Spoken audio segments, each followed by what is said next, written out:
Olá, boa noite, queridos e amados irmãos e amigos, e a todos que verão esse vídeo. O tema hoje do estudo bíblico seria sobre a espada de dois gumes, a espada que corta a alma, separa a alma do espírito e ossos da medula, né? É um texto no livro de Hebreus, a carta aos Hebreus do apóstolo Paulo, mas eu decidi mudar porque tem uma outra dúvida aqui que eu gostaria de sanar em algumas pessoas ou várias pessoas que verem esse vídeo. Em relação ao propósito de Deus na nossa vida, o propósito individual de Deus em nossa vida. Porque o propósito único, generalizado de Deus é salvar a humanidade. Mas o propósito individual de Deus é um para cada pessoa. E Deus já tem esse propósito pronto, né? Deus cria situações para que esse propósito aconteça, né, na vida de cada um. Então vamos começar por partes. A gente conhece muito a história de um rei chamado Davi. Foi o segundo rei que Israel teve, depois de Saul. Deus, depois que resolveu a situação de Saul com Davi, a perseguição de Saul para com Davi, pronto, Davi estava instalado no trono. Davi era o rei de Israel. Davi era um homem amado e, segundo a Bíblia, o homem segundo o coração de Deus. Todos os planos de Deus, os propósitos de Deus na vida de Davi estavam indo muito bem. Até o momento que Davi resolveu deixar Deus de lado, deixar o propósito que ele sabia, que ele tinha conhecimento, que Deus tinha na vida dele, e fazer as coisas por conta própria. Então, como a gente se lembra, Davi, ele foi um homem que a própria palavra diz que ele era o homem segundo o coração de Deus na terra. Deus não precisa dar satisfação a ninguém de nada, mas tudo que Deus ia fazer no período de Davi, Deus falava com Davi o que ia fazer, para vocês verem a influência que esse homem tinha com Deus.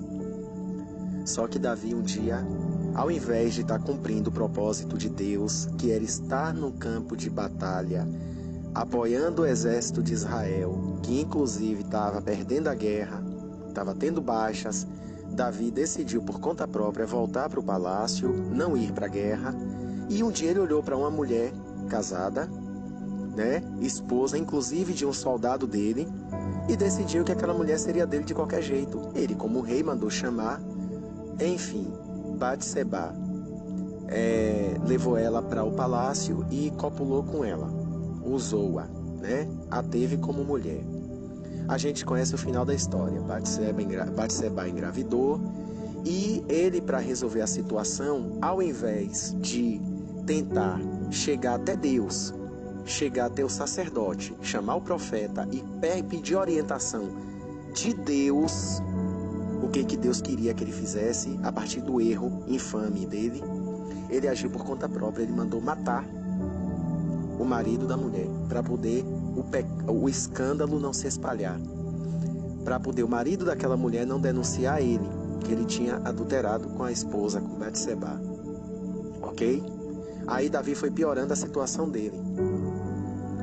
Ao invés de ele se arrepender, confessar o que ele tinha feito para toda Israel, ir no templo e conversar com o sacerdote, com o profeta, ele não pediu a orientação de Deus, ele agiu por conta própria. O que aconteceu com Davi? Depois de 9 meses, ele já tinha mandado matar o esposo de Batseba. Inclusive o próprio soldado Urias, ele foi o portador da morte dele, ele que levou a carta para morte dele mesmo, para que ele fosse posto à frente de batalha para morrer. Olha a que ponto Davi chegou. E aquilo foi tomando a alma e o espírito de Davi, foi tomando o coração de Davi, aquilo foi enraizando de uma maneira tão infâmia, tão miserável, tão mesquinha no coração de Davi, mas para ele estava tudo certo, ninguém sabia de nada, né, do que ele tinha feito. Só que quando Deus resolve agir, Deus chama o profeta Natan e fala: vai lá ter Davi que eu tenho uma conta para acertar com Davi. Vai lá porque ele mesmo vai aplicar a sentença dele. E sabemos que Natan foi até Davi. E chegou, chamou Davi e contou a história, né? A parábola, a história da ovelha, que o homem pobre tinha uma cordeirinha e o homem rico matou a cordeirinha para servir jantar a um hóspede na casa e tal. Aí vem a parte principal aqui do que eu quero falar para vocês. Então, quando Natan chega lá e termina de contar para Davi a história, né, do homem rico e do homem pobre, né, que o homem rico matou a cordeirinha do homem pobre, Davi estava tão cheio de pecado, Davi estava tão sobrecarregado com o pecado dele, Davi estava tão saturado do próprio pecado, estava transbordando o pecado dele, né, que ele tinha na consciência dele, que ele faltou compaixão naquele momento. E ele falou que esse homem era digno de morrer e que tinha que pagar 4 vezes a cordeirinha. Falou isso para Natan. Natan apontou o dedo para ele e falou: pois é, Davi, esse homem é você. Deus manda dizer que esse homem é você. E aí ele mesmo, tomado pelo ódio, aplicou a própria sentença. O que eu quero dizer com isso?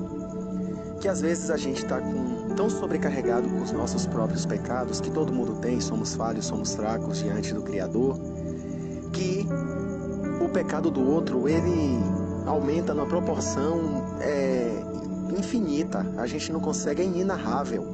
A gente olha para um erro simples do outro, aquilo vira um pecado tão grave, um pecado tão violento, que violenta a gente de tamanha proporção, mas na verdade é a nossa consciência que está mostrando para a gente, que está crescendo, que está dando uma proporção exagerada ao pecado do outro.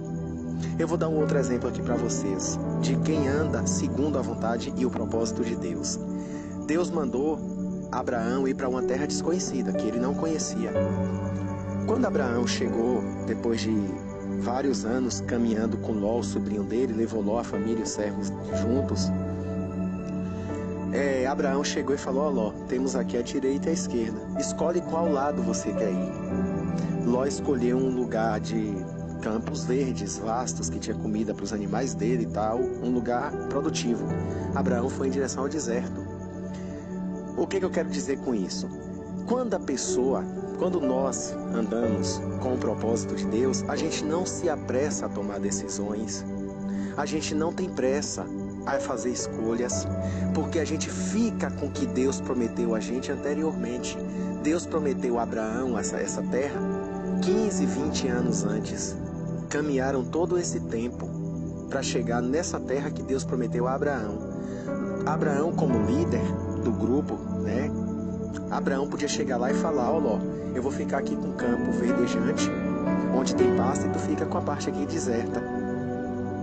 Mas não, Abraão não tinha pressa em fazer escolha, porque Deus tinha feito uma promessa para ele.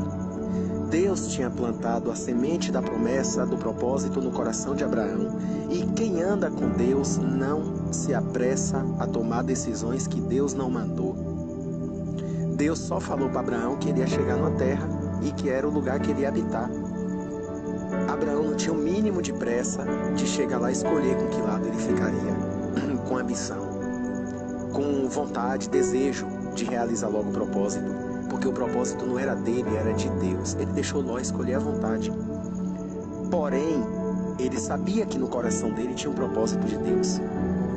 Então, estão ensinando pra gente que existe 2 vidas, a secular e a vida cristã.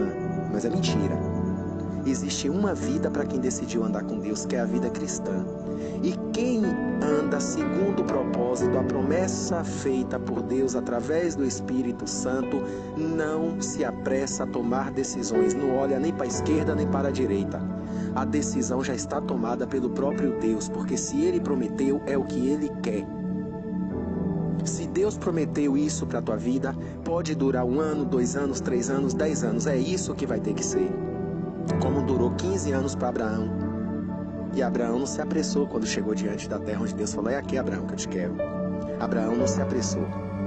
Então que o Senhor Deus abençoe o coração de cada um de vocês. Andem segundo o propósito e a promessa de Deus. E como você vai saber qual é a promessa de Deus verdadeira na sua vida? Se veio uma revelação na tua vida subsequente, depois da revelação que Deus fez, se essa revelação for uma segunda revelação, com um propósito diferente, não é de Deus, é do diabo. É uma cópia, é uma réplica. Porque Tudo que é de Deus é original e é o primeiro. O nome disso na Bíblia são as primícias. Amém? Fiquem todos com Deus e um beijo no coração.